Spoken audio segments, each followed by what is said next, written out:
बिस्मिल्लाहिर्रहमानिर्रहीम, अस्सलाम वालेकुम। मैं असदुल्ला खान हूँ। जिन मुल्कों में आज ईद उल अज़हा मनाई जा रही है उनको ईद मुबारक, और जिन मुल्कों में कल ईद मनाई जाएगी पाकिस्तान समेत उनको एडवांस में ईद मुबारक। मुझे पता है कि इस वक्त तमाम लोग या तो मंडियों के चक्कर काट रहे होंगे, जो जानवर ले आए हैं वो जानवरों की देखभाल में लगे होंगे, हमारे बच्चों की तरह सुबह से, जैसे बच्चे सुबह से बकरों को कुछ खिलाने पे लगे हैं, कुछ पिलाने में लगे हैं। इसी तरह और बच्चे और बड़े एक जैसे हो जाते हैं, वैसे इस ईद पर मुझ समेत मैं भी जो है वो किसी और चीज़ का होश नहीं जाता, बार बार मंडियों के चक्कर और फिर जानवरों की ख़रीदारी और फिर उनकी देखभाल। तो एक बड़े शौक़ से मुझे पता है कि सब लोग ये कर रहे होते हैं। लेकिन बहरहाल आप खूब 3 दिन ईद इंजॉय कीजिए।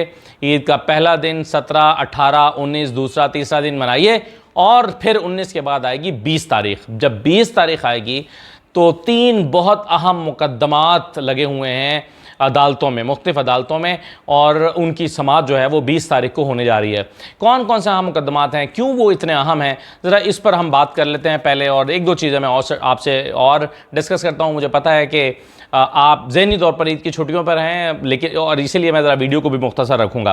पहला तो ये है कि देखें, एक केस जो इमरान खान पर बना था, टेरियन वाइट केस। टेरियन वाइट केस में आप जानते हैं कि उसमें उसका बैकग्राउंड सिर्फ मैं आपको छोटा सा हल्का सा 20-25 सेकंड में ये बता दूं कि 3 रुकनी पहले बेंच बना था, जिसमें 2 जजेस ने फैसला किया था कि ये नाकाबिल समाअत है। टेरियन वाइट का जो इमरान खान के खिलाफ केस है, नाकाबिल समाअत है।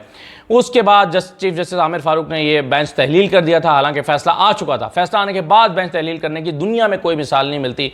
अनोखी मिसाल कायम की। फिर 1 साल तक ये केस पड़ा रहा। फिर आमिर फारूक साहब ने इसको नए बेंच में फिक्स कर दिया। उस नए बेंच ने पहले दिन बैठते हुए कहा कि भाई फ़ैसला आ चुका है, इस पर बेंच क्यों बना दिया, फ़ैसला तो आ चुका है। अच्छा, अब वो जो शहरी थे मोहम्मद साजिद, उनको अब चैन नहीं आया, और अब वो चूँकि फ़ैसला ये इस्लामाबाद हाई कोर्ट से आया हुआ है कि ये नाकाबिल समाअत है, तो अब ये मामला सुप्रीम कोर्ट में चला गया है। अब सुप्रीम कोर्ट में ये मामला सुना जाएगा तो अंदाज़ा होगा कि इस्लामाबाद हाई कोर्ट का ये फ़ैसला कि ये नाकाबिल समाअत है, इसको क्या सुप्रीम कोर्ट काबिल समाअत करार दे सकती है, और फिर उसके बाद इस पर मेरिट पर समाअत होगी। ये बड़ा इंपॉर्टेंट होगा देखना, और बड़ा इंटरेस्टिंग भी होगा कि कैसे एक ऐसा केस जिसको इस्लामाबाद हाई कोर्ट नाकाबिल समाअत करार दे चुकी है, सुप्रीम कोर्ट इसको क्या काबिल समाअत करार देगी या नहीं देगी। इसके अलावा एक बहुत ही अहम केस है, वो है इमरान खान पर संगीन नौयत के मुकदमात कायम करने का केस। इमरान खान पर पिछले दिनों पंजाब हुकूमत की काबीना ने ये मंजूरी दी कि इमरान खान पर संगीन नौयत के मुकदमात कायम किए जाएं, और उसकी वजह यह थी कि इमरान खान ने रियासत की इसके से गद्दारी की है, बगावत की है, तो गद्दारी और बगावत के मुकदमात इमरान खान के ऊपर बनाए जाएं। अब इस पर ये जो संगीन नौयत के मुकदमात हैं, इसके ख़िलाफ़ केस किया गया है पीटीआई की जानिब से, और इसको चैलेंज किया गया है। तो ये 20 जून को समाअत के लिए मुकर्रर हुआ है लाहौर हाई कोर्ट में, और जस्टिस आलिया नीलम इसकी समाअत करेंगी। जस्टिस आलिया नीलम जो इस वक्त चीफ जस्टिस बनने की दौड़ में शामिल हो गई हैं, हालांकि वो सीनियरिटी में 3रे नंबर पर हैं मौजूदा जजेस में, लेकिन चूंकि हुकूमत की ख्वाहिश है कि वो इसी तरह का जज लाना चाहता है जो उन्हें सूट करता हो, तो वो जस्टिस आलिया नीलम के नाम पर गौर किए बैठे हैं।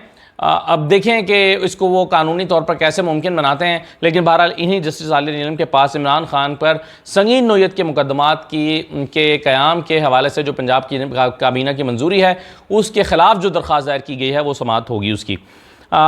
तीसरा जो अहम तरीन केस है वो जो लाहौर हाई कोर्ट में से ट्राइब्यूनल्स बनाने की मंजूरी दी गई थी, उसके लिए फिर उसके बाद ऑर्डिनेंस आया और रिटायर्ड जजेस पर मुश्तमिल था ट्राइब्यूनल्स बनाने के लिए मंजूरी दी गई इलेक्शन कमीशन की तरफ से।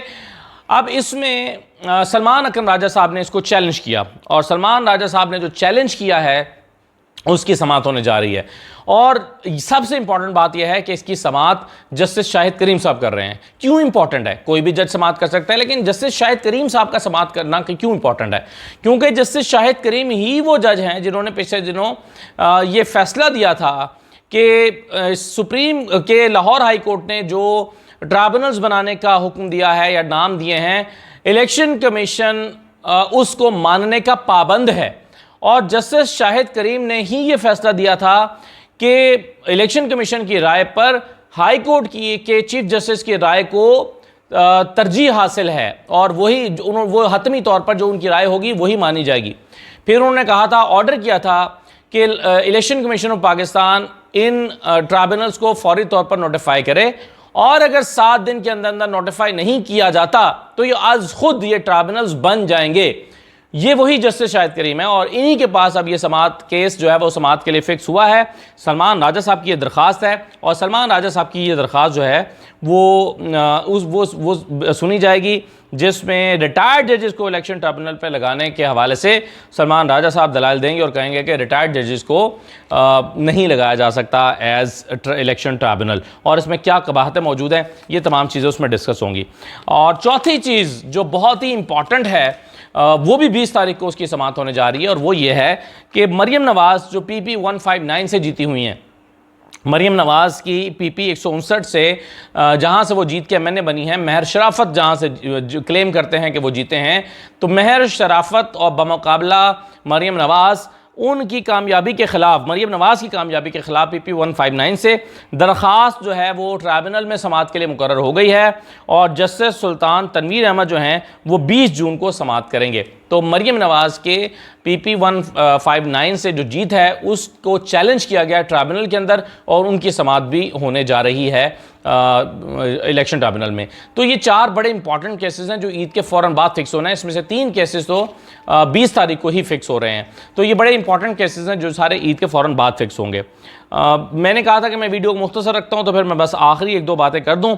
एक तो ये है कि वज़ीर आज़म साहब ने फरमाया कि अगला IMF प्रोग्राम जो है वो आखिरी प्रोग्राम होगा, यानी जो अब आ रहा है $8 अरब का जो पैकेज है वो कहते हैं ये आखिरी पैकेज होगा। ये कैसे आखिरी पैकेज होगा मुझे नहीं मालूम, क्योंकि हुकूमत फ़िलहाल तो इस वक्त कर्ज़ों में इस बुरी तरह से जकड़ी हुई है कि आज अगर हुकूमत को कर्ज़ों की अदायगी करनी है तो उसके लिए भी कर्ज़े चाहिए, कर्ज़ों की अदायगी के लिए भी कर्ज़े चाहिए, कर्ज़ों के सूद अदा करने के लिए भी कर्ज़े चाहिए, अपना नज़्म व नस्क चलाने के लिए भी कर्ज़े चाहिए, क्योंकि हमने खसारे का बजट इस वक्त इस दफ़ा पेश किया है हमेशा की तरह। तो आप कैसे कर्ज़े भी अदा करेंगे?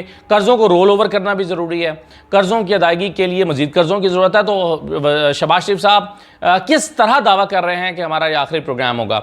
आप देखें शहबाज शरीफ ने हुकूमत का वक्त तो पूरा करते हुए नज़र नहीं आ रही, क्योंकि इस तरह के चैलेंजेस दरपेश हैं। अब जब ये 2.5 साल बाद चले जाएंगे या 2 साल बाद चले जाएंगे, या पीपल्स पार्टी तो खैर कह रही है कि 3-4 महीने में जा सकते हैं, पीपल्स पार्टी के कुछ लीडर्स ये क्लेम कर रहे हैं कि अगले 3-4 महीने में हम तो असम्बलियों को तहलील होता हुआ देख रहे हैं। तो ये कहेंगे देखें हम तो आखिरी प्रोग्राम में गए थे, उस वक्त शहीद होने के बाद, सियासी तौर पर शहीद होने के बाद ये कहेंगे हम तो आखिरी प्रोग्राम में गए थे, लेकिन देखें चूंकि हमें हटा दिया है, अब हमें और किसी और को मुसल्लत कर दिया था, हमें फिर आके IMF प्रोग्राम में जाना पड़ेगा।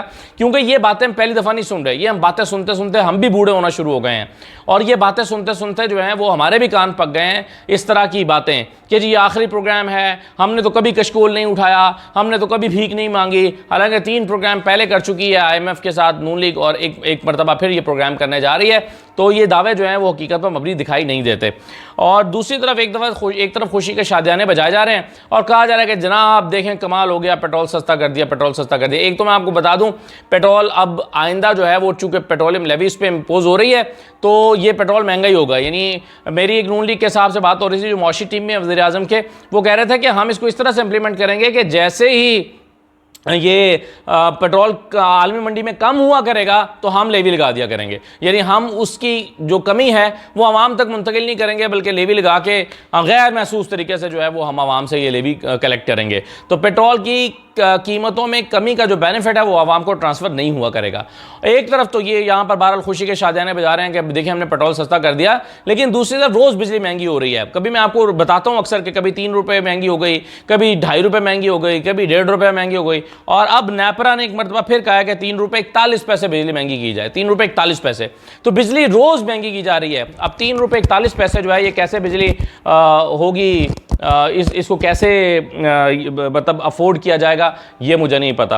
और आखिरी बात यह है कि वो जो एक बदकिस्मत बेचारा ऊंट जिसका बड़ा तस्करा है, उसमें मुझे एक सबसे बड़ा एतराज़ है कि बार बार कहा जा रहा है कि जी वडेरा बासर वडेरा बासर वडेरा। तो क्या ज़बान टूटती है ये पता करने में या बताने में या इत्तला देने में कि वो बासर वडेरा कौन है? उसका कोई नाम तो होगा ना। मैंने अपने तौर पर इसको चेक करने की कोशिश की है, कुछ लोगों से कहा है कि ज़रा चेक करें कि उसको ज़मीन का मालिक कौन है, लेकिन इसको ऐसे सीक्रेट रखा जा रहा है कि जैसे पता नहीं ये कौन है, जो है वो कितना बासर है। और अब देखें सब कुछ हो रहा है। ऊँट के बदले में 2 ऊँट दिए जाएंगे, ऊँट के बदले में 2 ऊँट दिए जाएंगे, ऊँट की मसनूई टांग लगाई जाएगी, मालिक को बुलाकर हार फूल फैलाए जाएंगे, सब कुछ होगा। लेकिन जिस बदबख्त ने ये जुल्म ढाया है उसको कोई पूछेगा नहीं, क्योंकि वो बासर वडेरा है। उस बासर वडेरे का माँ बाप ने कोई नाम भी रखा था या नहीं रखा था, या बासर वडेरा कह देना उसको काफ़ी है। और दूसरी बात यह है कि ये जो ज़मीन पर फ़िरौन बने फिरते हैं, ये समझते हैं कि हम भी अपने वक्त एक फ़िरौन हैं, इनसे सोशल मीडिया ही इनको सीधा कर सकता है। ये जो रोज़ हम सोशल मीडिया पे कदगने लगाते हैं ना कि जी ये बहुत बुरा है, ये सोशल मीडिया बहुत बुरा है, आज जो उस शख्स को इंसाफ मिल रहा है, ऊंट के बदले में 2 ऊंट मिल रहे हैं, या उसकी आवाज़ उठी, ये सोशल मीडिया की वजह से उठी है। ये मेन स्ट्रीम मीडिया का तो बाद में होश आया है, जब सोशल मीडिया ने सारा बताया, खप डाली और उसकी ऊंट की तस्वीरें वायरल हुई, वीडियोस वायरल हुई, वो रोता हुआ बेचारा, आंखों से रोता हुआ, आंसुओं से रोता हुआ नजर आया, तब जाके इलेक्ट्रॉनिक मीडिया को होश आया। और फिर भी कोई उसका नाम बताने को वडेरे का तैयार नहीं है। तो ये जो सोशल मीडिया को रोज़ आप कदगन लगाने, फायरवॉल लगाने या इसका गला घोंटने पे लगे रहते हैं, उसके ये फ़ायदे भी हैं। इजाज़त दीजिए, अल्लाह हाफ़िज़।